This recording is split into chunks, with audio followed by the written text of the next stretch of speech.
Hello friends, welcome to our channel Satya GS classes. तो चलिए start करते हैं। लेखपाल सफलता बैच के अंतर्गत हम पढ़ रहे हैं भारतीय संविधान के बारे में। और भारतीय संविधान के अंतर्गत आज का जो हमारा टॉपिक है वो है मूल कर्तव्य।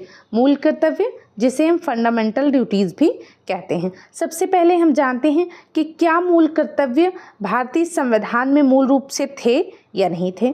दूसरी बात, मूल कर्तव्यों की जो संख्या है वो कितनी है।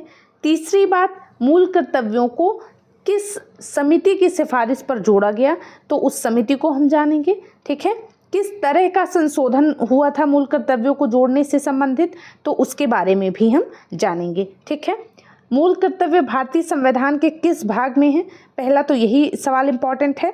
तो भाग 4 के का में मूल कर्तव्यों का वर्णन है। ठीक है, बहुत इंपॉर्टेंट है। मूल कर्तव्यों का वर्णन कहाँ पे है, तो भारतीय संविधान के भाग 4 का में मूल कर्तव्यों का वर्णन है। किस अनुच्छेद में वर्णित है मूल कर्तव्य, तो ये भी याद रखना, अनुच्छेद 51 का में मूल कर्तव्यों का वर्णन है। तो ये भाग भी याद रखना, भाग कौन सा है, तो भाग 4 का है। ठीक है, अनुच्छेद कौन सा है, तो अनुच्छेद 51 का है। तो दोनों बातें याद रखना। ठीक है, स्वर्ण सिंह समिति, ये समिति बहुत इंपॉर्टेंट है। पूछा जा सकता है कि किस समिति की सिफारिश पर मूल कर्तव्यों को जोड़ा गया, तो याद रखना स्वर्ण सिंह समिति की सिफारिश पर मूल कर्तव्यों को जोड़ा गया था। और कौन सा संविधान संशोधन हुआ था, तो 42वां संविधान संशोधन हुआ था। ठीक है, 42 कॉन्स्टिट्यूशन अमेंडमेंट 1976 बहुत इंपॉर्टेंट है, याद रखना। इसी के माध्यम से मूल कर्तव्यों को जोड़ा गया था। कितने कर्तव्यों को जोड़ा गया था, तो 10 कर्तव्यों को जोड़ा गया था मूल रूप से। ठीक है, तो ये बात याद रखना। समिति बहुत इंपॉर्टेंट है, स्वर्ण सिंह समिति, और संशोधन भी बहुत इंपॉर्टेंट है, 42वां संविधान संशोधन।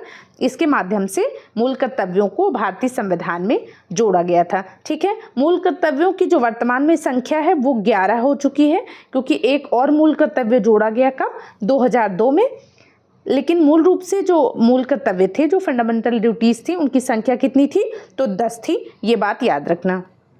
आगे चलते हैं और जानते हैं कि भारतीय संविधान में मूल कर्तव्यों का जो प्रावधान है वो किस देश के संविधान से लिया गया, तो वो सोवियत संघ के संविधान से, रूस के संविधान से लिया गया था। तो याद रखना, भारत ने मूल कर्तव्यों का जो प्रावधान है, मूल कर्तव्यों का जो प्रावधान है वो कहाँ से लिया है, वो रूस से लिया है। ठीक है, मूल कर्तव्यों का प्रावधान ये याद रखना कि केवल भारतीयों के लिए है। ठीक है, विदेशियों के लिए मूल कर्तव्यों का कोई प्रावधान है नहीं। ये जो कर्तव्य हैं ये किसके लिए हैं, केवल भारतीयों के लिए हैं। ठीक है, फिर हम बात करते हैं जो 11वां मूल कर्तव्य है वो कब जोड़ा गया था, तो 86वें संविधान संशोधन अधिनियम 2002 के माध्यम से 11वां कर्तव्य जोड़ा गया था। है क्या 11वां कर्तव्य, तो 6 से 14 वर्ष के बालकों के लिए उनके माता पिता और उनके अभिभावकों का ये कर्तव्य होगा कि वो उन्हें शिक्षा प्रदान करें। ठीक है, अब हम जानते हैं सभी मूल कर्तव्यों के बारे में। याद रखना, मूल कर्तव्यों को लेकर जो आर्टिकल है वो इम्पॉर्टेंट है। अनुच्छेद 51A में ही 11 मूल कर्तव्यों का प्रावधान किया गया है। 51A से A, B, C, D, या फिर आप 1, 2, 3, 4 करके भी गिन सकते हैं। ठीक है, तो जो पहला कर्तव्य है वो ये है कि संविधान का पालन करें और उसके आदर्शों, संस्थाओं, राष्ट्रध्वज एवं राष्ट्रगान का आदर करें। ठीक है, संविधान के पालन करने की बात करता है पहला कर्तव्य, और इसके आदर्श, इसकी संस्थाएं और इसके राष्ट्रध्वज और राष्ट्रगान के आदर की भी बात करता है, जो हमारा पहला कर्तव्य है। ठीक है, मूल कर्तव्यों को जानना बहुत इंपॉर्टेंट है।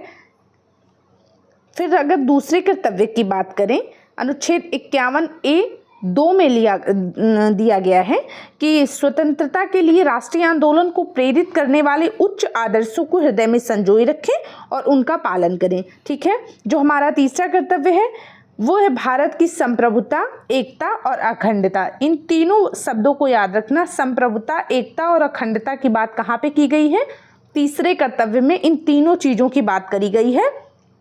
ठीक है, तो याद रखना, भारत की संप्रभुता, एकता और अखंडता की रक्षा करें और उसे अक्षुण्ण रखें। चौथा कर्तव्य क्या है, मोस्ट इंपॉर्टेंट है, देश की रक्षा करें और आह्वान किए जाने पर राष्ट्र की सेवा करें। ये हमारा चौथा कर्तव्य है। पांचवा कर्तव्य है कि भारत के सभी लोगों में समरसता और समान भ्रातृत्व की भावना का निर्माण करें। ठीक है। जो हमारा छठवां कर्तव्य है वो है हमारी सामाजिक संस्कृति की गौरवशाली परंपरा का महत्व समझें और उसका संरक्षण करें। मोस्ट इंपॉर्टेंट है, याद रखना। आगे चलते हैं और हमारे सातवें कर्तव्य की बात करते हैं। सातवां कर्तव्य है प्राकृतिक पर्यावरण की रक्षा करें। तो प्राकृतिक पर्यावरण की बात कहाँ पे की गई है, तो सातवें कर्तव्य में की गई है। प्राकृतिक पर्यावरण की रक्षा करें और उसका संवर्धन करें। ठीक है। आठवां जो हमारा कर्तव्य है वो है वैज्ञानिक दृष्टिकोण और ज्ञानार्जन की भावना का विकास करें। जो हमारा नौवां कर्तव्य है वो है सार्वजनिक संपत्ति को सुरक्षित रखें। ठीक है।